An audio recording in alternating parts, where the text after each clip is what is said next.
This is my homemade buttermilk recipe. A cup of milk, 1.5 tablespoons of lemon juice. You can use freshly squeezed lemon juice. Mix well.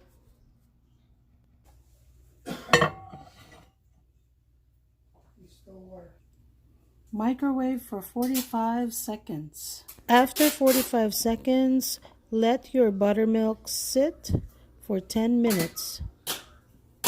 After 10 minutes, you will see that it changed consistency. It is now thicker. Use a container with a tight lid to shake your buttermilk. Shake the container until everything is mixed well.